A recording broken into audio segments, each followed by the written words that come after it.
Tiket laga Timnas Indonesia lawan Jepang dan Arab Saudi pada lanjutan ronde ketiga kualifikasi Piala Dunia 2026 zona Asia siap-siap bakal dijual ke publik.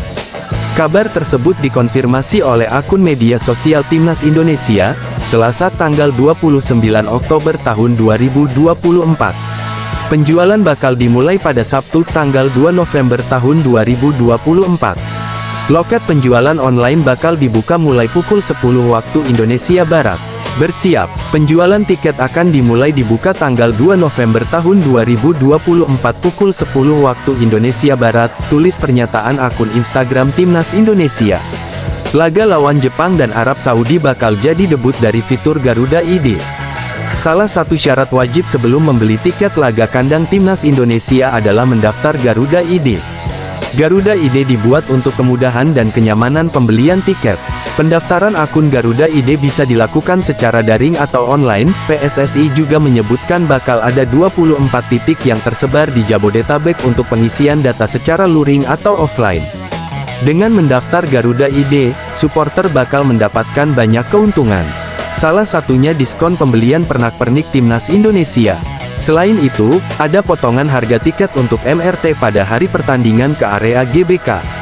Timnas Indonesia bakal menghadapi Jepang dan Arab Saudi pada November tahun 2024. Laga tersebut bakal digelar di Stadion Utama Gelora Bung Karno, Jakarta. Skuad Garuda bakal menantang Jepang lebih dahulu pada tanggal 15 November tahun 2024. 4 hari kemudian, Timnas Indonesia bakal menantang Arab Saudi. Timnas Indonesia saat ini butuh dukungan publik agar bisa berbicara banyak di kualifikasi Piala Dunia 2026 zona Asia. Skuad Garuda masih berada di posisi kelima klasemen sementara. Timnas Indonesia mencatatkan 3 poin dari 4 laga. Pada laga sebelumnya, skuad Garuda gagal membawa pulang poin penuh. Pada bulan Oktober lalu, tim asuhan Shin Tae-yong menantang Bahrain dan China. Sayang, Timnas Indonesia harus diimbangi Bahrain dengan skor 2-2. China memberi kekalahan perdana bagi Merah Putih dengan skor 2-1. Gelandang Madura United asal Belanda, Jordi Wegman mengaku ingin membela Timnas Indonesia setelah 2 tahun lalu merasa belum siap mendapat tawaran Shin Tae-yong. Jordi Wegman adalah gelandang keturunan Indonesia yang kini bermain untuk Madura United. Pemain berusia 25 tahun tersebut sebenarnya sempat masuk radar Shin Tae-yong pada 2022 lalu untuk dinaturalisasi. Namun Jordi menyatakan saat itu ia masih fokus berjuang mendapatkan klub baru. Hanya saja saat tawaran itu datang, saya sedang proses perpindahan klub, ujar Wegman dilansir bolasport.com dari laman PT LIB pada Agustus lalu. Jadi fokus saya di situ.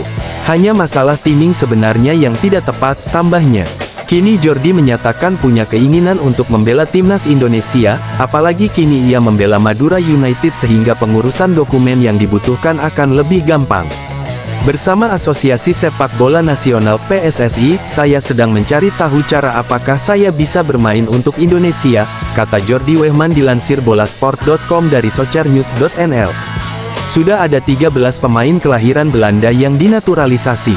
Saya mengenal mereka semua dan ingin mengambil langkah itu juga, tambahnya. Pada 2022 lalu, saya didekati PSSI untuk pertama kali, saya merasa tersanjung tapi tidak tahu apa yang akan terjadi. Kami terus berhubungan dan sekarang setelah saya tinggal di sini dan memiliki izin kerja, prosesnya jadi lebih mudah. Langkah pertama telah diambil, sekarang tinggal menunggu dan melihat kapan semua dokumen siap, sehingga saya bisa dipanggil Indonesia, tambahnya. Jordi Wegman memiliki darah Indonesia dari sang nenek dari ibu, yang kabarnya berasal dari Jakarta. Bila bisa membela Timnas Indonesia, akan sangat emosional buat Jordi yang membayangkan neneknya akan menonton di televisi atau tribune. Akan sangat fantastis bagi keluarga saya jika itu terjadi, main untuk Timnas Indonesia, kata Jordi. Saya pikir nenek saya akan sangat bangga di depan televisi atau di tribune saat menonton saya di pertandingan. Dia berangkat ke Belanda saat berusia 16 tahun dan 60 tahun kemudian cucunya mungkin bermain untuk tim nasional negara asalnya. Anda tidak dapat membayangkan hal yang lebih indah, bukan? Itulah sebabnya saya sangat senang dengan petualangan istimewa ini. Ini jauh lebih berharga bagi saya daripada karir di level tertinggi. Mungkin kedengarannya gila, tetapi saya lebih bahagia di sini daripada sebelumnya. Saya tidak akan menukarnya dengan apapun, tambahnya.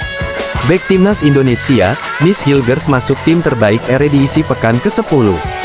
Miss Hilgers catatkan pencapaian hebat usai menyelesaikan pekan ke-10 kasta tertinggi Liga Belanda bersama FC Twente.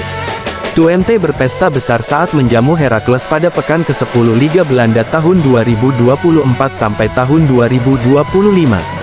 Mereka menang telak 5-0 atas tamu dari Almelo dalam laga yang berlangsung di The Grolsvesten, Minggu, tanggal 27 Oktober tahun 2024.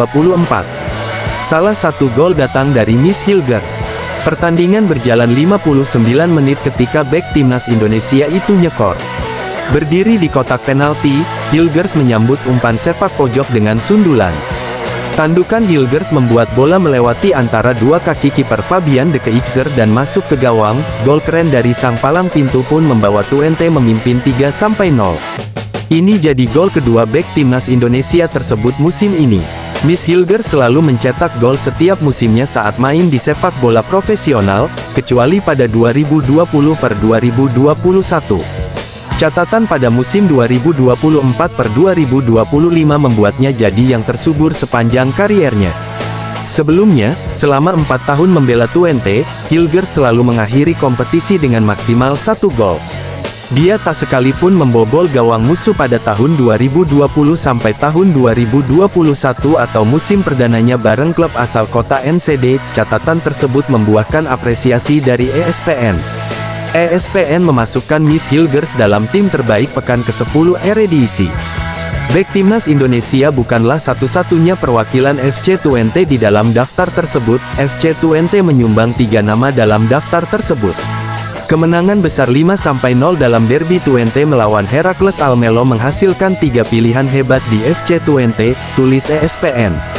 Pencetak gol Miss Hilgers, Anas Salaeddin dan Michel Flapp telah mengamankan tempat di tim. Lanjutnya, Miss Hilgers sudah siap-siap bakal melakoni laga lanjutan Eredivisie. Bek Timnas Indonesia tersebut bakal ikut dengan skuad FC Twente kala bertandang ke markas RKC Waalwijk pada tanggal 2 November tahun 2024.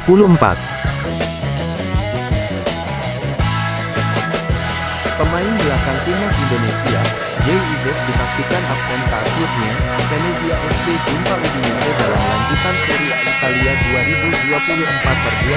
2024-2025. Laga tersebut jadi laga tengah pekan di ajang Serie A Italia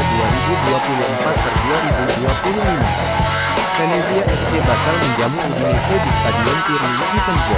Pertandingan tersebut bakal digelar pada Kamis tanggal 31 Oktober tahun 2024 dini hari ini. Kabar absennya Jay Izzes dikonfirmasi langsung dari laman resmi klub.